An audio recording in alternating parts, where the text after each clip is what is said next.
दोस्तों नमस्कार। रोजगार विद अस्कन के यूट्यूब चैनल पर आप सभी का स्वागत है। प्यारे दोस्तों, जैसा कि आप सभी जानते हैं कि उत्तर प्रदेश में परीक्षाएं नियमित रूप से हो रही हैं, लेकिन इन परीक्षाओं के परिणाम को लेकर बच्चे परीक्षा देने के बाद से लेकर जब तक रिजल्ट आ नहीं जाता है तब तक आशंकित रहते हैं और उनके मन में यह भय होता है कि उनकी परीक्षा रद्द हो सकती है, उनकी परीक्षा कैंसिल हो सकती है। ऐसे ही उत्तर प्रदेश में 2 परीक्षाएं हुई, यूपीएसआई की और लेखपाल की। इन दोनों वैकेंसीज को लेकर उत्तर प्रदेश में शंका की स्थिति बनी हुई है। लेखपाल की परीक्षा हुई तो वहाँ पे एक पर्ची वायरल हुई थी जहाँ पर आंसर की जहाँ पे मिला हुआ था हूबहू प्रश्नों के उत्तर उसमें देखने को मिल रहे थे। इस संदर्भ में गहन जांच हुआ और एसटीएफ ने इस पर जांच करके अपनी रिपोर्ट अब आयोग को सौंप दी है। इसका इंतजार छात्र लंबे समय से कर रहे थे कि आखिर लेखपाल भर्ती में क्या हो रहा है। तो लेखपाल भर्ती की स्थिति अच्छी नहीं है और बच्चों को, छात्रों को, मेहनती छात्रों को निश्चित रूप से बड़ी दुख भरी खबर है।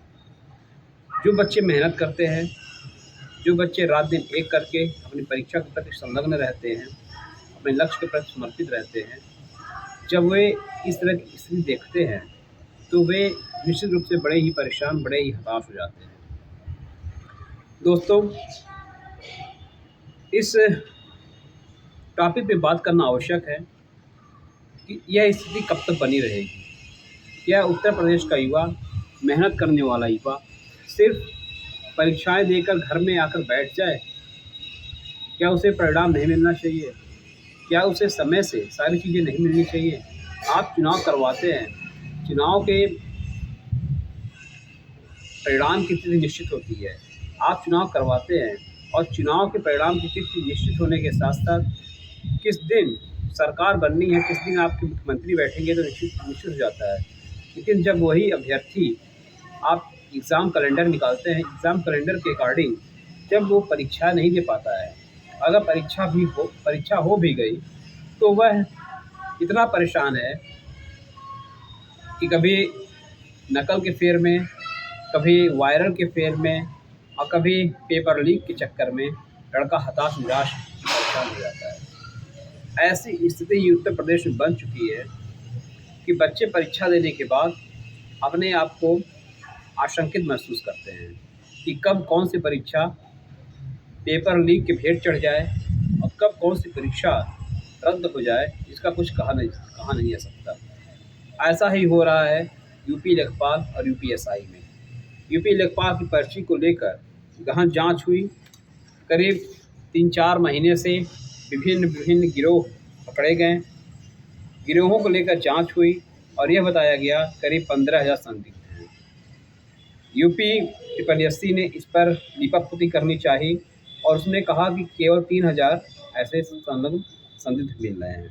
लेकिन अब एसटीएफ ने अपनी पूरी रिपोर्ट आयोग को सौंप दी है और 1-2 नहीं 87 कॉलेजों की रिपोर्ट सौंपी है। 87 कॉलेजों की, और 87 कॉलेज ऐसे हैं कि आपके पैर ज़मीन खिसक जाएगी।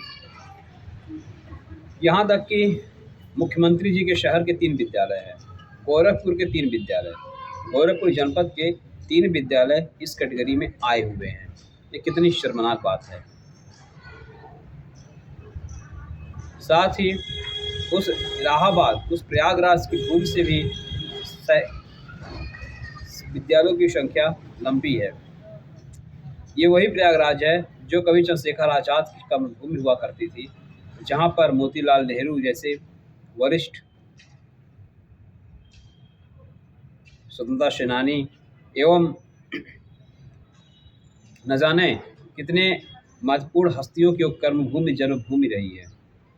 ऐसे प्रयागराज इस तरह की खबरें आना प्रयागराज की शुचिता को, प्रयागराज की पवित्रता को निश्चित रूप से कलंकित करने का प्रयास किया जा रहा है।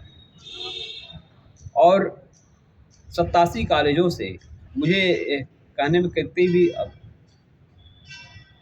अफ़सोस नहीं होगा कि न जाने कितने, ये तो 15,000 कह रहे हैं, हम तो कह रहे हैं अनगिनत होंगे ऐसे। अगर 87 कॉलेजों की सूची दे रहे हैं तो ऐसे अनगिनत होंगे जो लेखपाल परीक्षा में या अन्य प्रतियोगी परीक्षाओं में नकल करके पास हुए हैं या नकल करके नौकरी प्राप्त कर रहे हैं। आखिर इन पर जांच कब होगी और इन पर रिपोर्ट कब आएगी, यह जांच का विषय होना चाहिए। दोस्तों, यूपीएसआई की हालत तो यहाँ तक है, आपको बता दें, यूपीएसआई की हालत तो यहाँ तक है कि बच्चा 12 लाख रुपए देने के बाद, गिरोह को 12 लाख रुपए देने के बाद फ़ोटो कॉपी लेकर गया था अपना डॉक्यूमेंट वेरिफिकेशन करवाने, और ऐसे 120 लोगों को पुलिस ने गिरफ्तार किया है। अब आप समझ सकते हैं कितनी बड़ी भंडाफोड़ हुई है, कितनी बड़ी नकल हुई है, कितना बड़ा ये कहने की आवश्यकता नहीं है कि उत्तर प्रदेश का युवा नौकरी पाने के लिए विवश है, बेरोज़गारी का दर्द झेल रहा है, लेकिन सरकारें उस पर ज़रा सा भी ध्यान नहीं दे रही हैं। अगर एक परीक्षा कराना है, सिर्फ 2,12,000 विद्यार्थियों की परीक्षा करानी थी लेखपाल में, और उसमें भी इस तरह की स्थिति उत्पन्न हुई कि नकल गिरोह, नकल माफिया, ढंग से सेंटर नहीं बनना, यह आयोग की विफलता को साबित करता है। दोस्तों, निश्चित रूप से मेहनत करने वाले छात्रों के लिए यह बहुत बड़ा कुठाराघात है, बहुत बड़ी समस्या है। मैं मांग करूंगा आयोग से भी, पुलिस से भी, सरकार से भी कि लेखपाल या यूपीएसआई की निष्पक्ष जांच करके मेहनती छात्रों के साथ न्याय करें और नकलची छात्रों को जेल में डालें। धन्यवाद।